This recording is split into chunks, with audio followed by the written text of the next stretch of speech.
question. Welcome to Next Question, NBL1 East Edition. I'm Caleb Fogarty. Today's guest, we're joined by one of the sharpest minds and fiercest competitors in basketball. Born in Doylestown, Pennsylvania, she has dominated the Big Ten with the University of Michigan Wolverines, to then showcasing her talents in Spain. She has since set the NBL1 East courts alight, basing herself on the sunny shores of Newcastle. An adopted Novocastrian, this guard has been a force for the Falcons, averaging 24 points and 11 rebounds per game over the course of her career. She's a current WNBL player for the University of Canberra Capitals, two-time league MVP, current grand final MVP, and an NBL1 East champion. Please welcome Nicole Munger. Oh, thank you so much, Caleb. Really excited to be here. Mate, I nearly ran out of breath reading out that resume, and I took some stuff out as well. No, terrible. No, really exciting. Super glad, to get the season started up here in a month or so and, try to defend this championship. So really cool. Thanks for having me. We love that, Nicole. So firstly, I got to ask, mate, ESPN released an article a couple of weeks ago about the health issues. I don't want to get into it too much. Listeners, watchers can go read that article, but just want to know how you're feeling, prioritizing recovery. Yeah, no, feeling really good. I'm really blessed.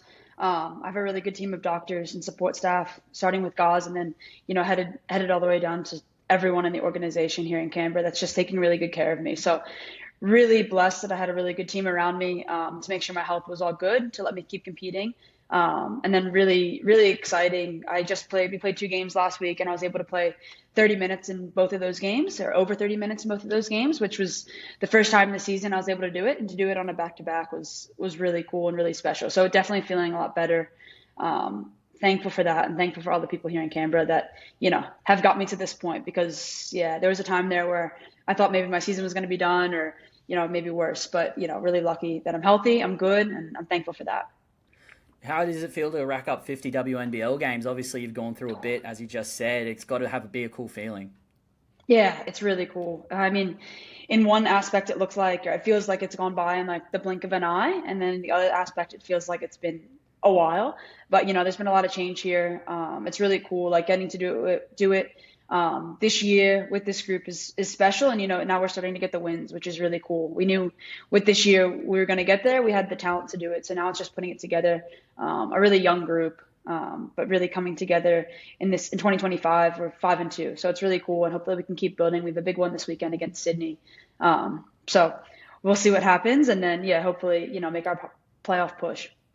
A couple of NBL1 East alum over in that Sydney Flames team, Carla Pittman, Caitlin Martin, Tupaya as well. Yeah. Do you keep an eye on the NBL1 East girls? Oh, definitely. It's so cool. That bit of a Norse connection there, and obviously Tao with Penrith. So it's really cool to see. I mean, for the young ones, Pittman, Martin, just them getting a go and having a chance is like really, really cool to see. I know we played them last weekend too, and Pittman was eating us alive on the O boards. She's just a tough player, hard-nosed kid, always is going to work and keep working. So it's really good to see them getting these opportunities, getting court time in the WNBL. It's really special, and they deserve it because they both are really hard workers. And I mean, then you talk about how great it is for the league, for NBL1 East, and for all the juniors. It's really, really special because those Sydney kids are going to be looking at those guys being like, hey, I can do that too. So yeah, it's really, really cool. It's great for the NBL1 East, and really happy for those guys too. It really speaks to how important that development player role is, doesn't it? Especially with Carla Pittman. I chatted to Alex Higgins-Titcher. He managed to get plenty of minutes and plenty of opportunities with Cairns. It just seems like people are really taking those opportunities and really running with it.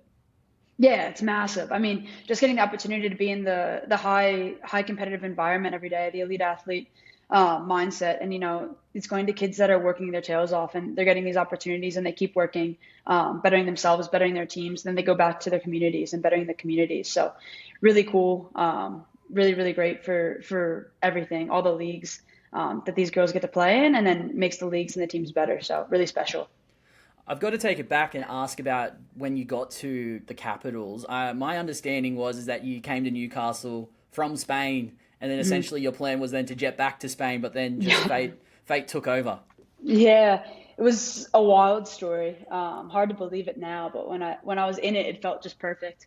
And it did happen perfectly. So it was really cool. Yeah, I came from Spain, came out to Newcastle, and my plan was to go back to Spain. And a couple things happened with the club over there. and it was just not really super professionally handled. And I just felt like it wasn't going to be the best fit for me if I wanted to take my basketball career to the next level. And I was playing with Kyra Evans, who had been a DP for the Flames the year before. And she was just saying, like, hey, mate, you can play in this league. You can play in this league. And it was hard to believe her because I was like, oh, I don't know. Like, but when I wasn't going to go back to Spain, I decided to come back to Newcastle. Went home, came back to Newey. They let me work in the stadium for a while, which was awesome. I got to help out. They were severely short-staffed. So I was, helping out wherever I could, helping with refs, helping with this, helping with marketing, anything that they needed. And then, I got a call from Veely that, they had a spot open if I wanted to come and just train. They needed some bodies, and I was happy to do that. And then kind of in the same breath, I almost went back to Spain for a different team.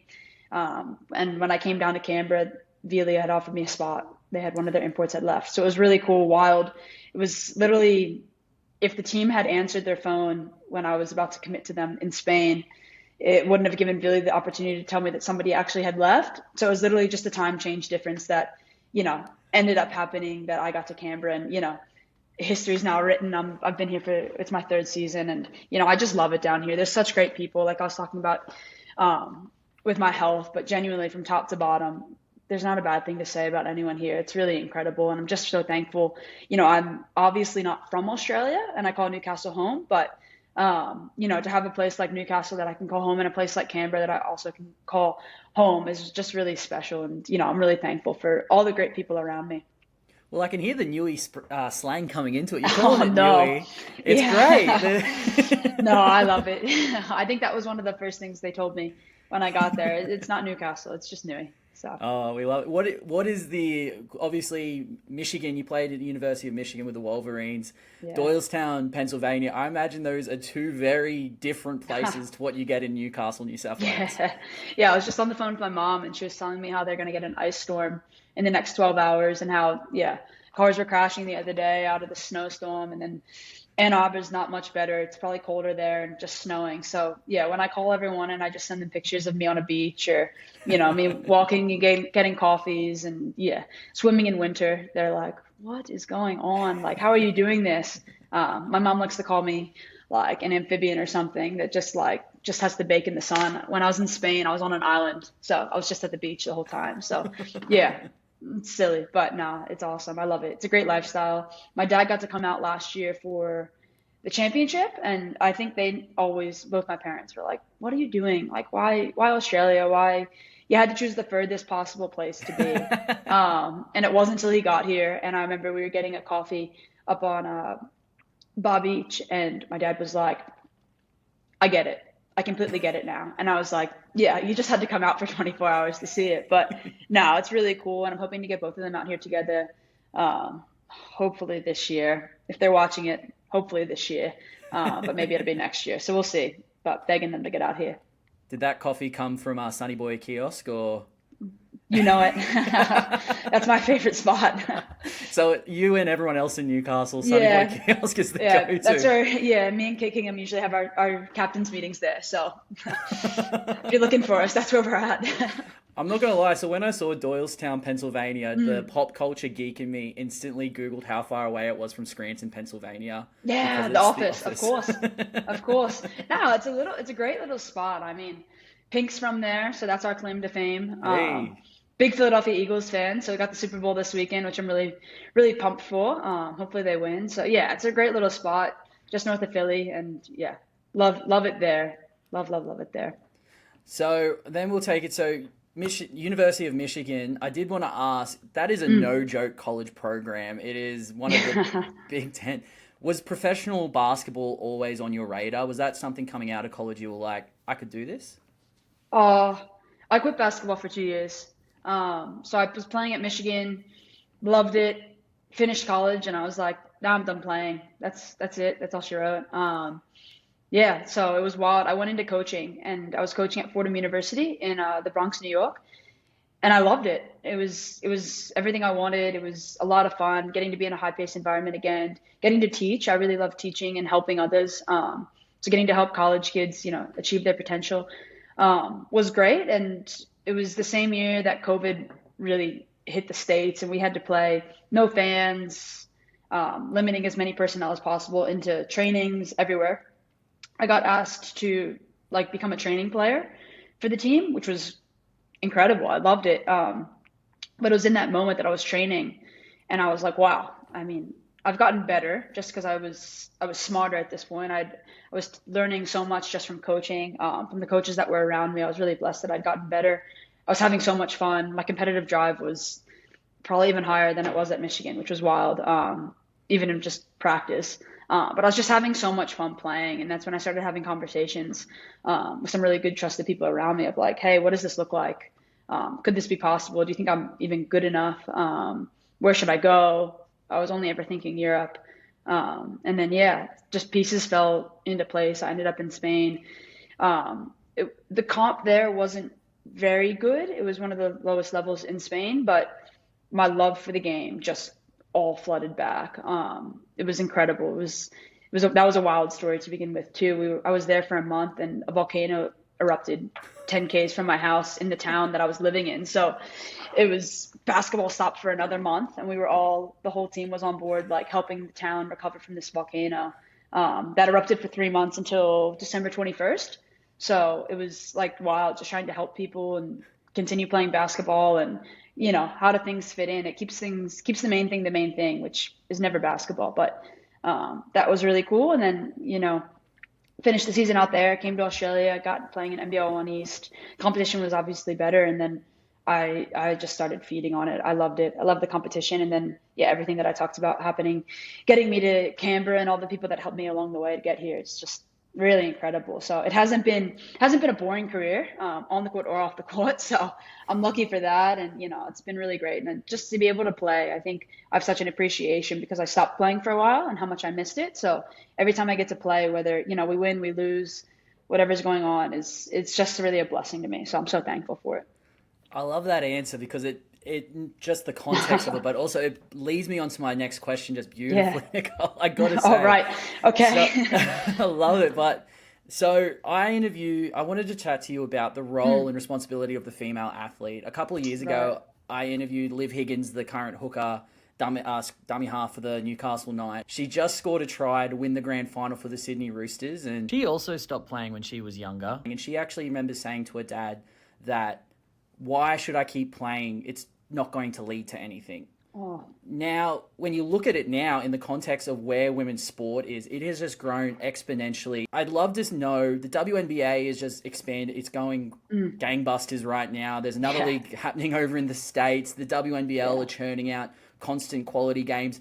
The staff here at BNSW spoke about just how you and your teammates were swarmed by young female athletes and fans after your grand final win. Yeah. I just would love to know, can you speak to the role of the female athlete to young girls both on and off the court? Yeah, I mean, first of all, just your whole question just gave me chills. I think it's incredible getting to see, where we were at as female athletes 10 years ago and playing in the moment, and then now what young ones are seeing right now is just night and day. And they say if you can't see it, you can't be it. And just the opportunity that young girls now have to see professional women, powerful women doing really great things in leadership roles, winning championships, doing all the fun stuff, and getting paid to do it, and getting paid at an equal budget to do it, which may not be the case everywhere in the NBL1 East. But a big thank you and credit to Newcastle, the board, Ian, our GM, that the men and women in Newcastle have an equal budget, and that's non-negotiable. So that's really, really cool. The young Newcastle girls can see that and know that we're just as important as the boys. It's really, really special. And I think we have such a responsibility now, that the platform that we have now, to just keep pushing. And it's really a great time to be a female in sport. Next year with the WNBL, new ownership's coming on board. We think the minimum salary is going to increase even higher. There's no better time to be a female athlete, and we're really lucky. There's a lot of people that have paved the way before us to get us to this point, and then we just want to keep pushing for the ones younger that when they come up, they can get even more. So it's really special. I think we all have a good responsibility, but when you sit back and just take a breath, you can be really thankful, and it's really, really cool. And yeah, really happy to be a woman athlete, and yeah, just to keep going and keep pushing this because it's such a great game. And I think that's what's really cool is investors, sponsors, businesses are seeing how great it is, and you really get these stories from strong women about what it means to them. And I think that's really special. So no, it's really great. Obviously, Falcons, since you've been there, you've been very successful. Down the road, you got the Maitland Mustangs. Can you speak to the hunter to possibly get an NBL or a WNBL side? The storied run to a championship last year. Can the Falcons go back to back?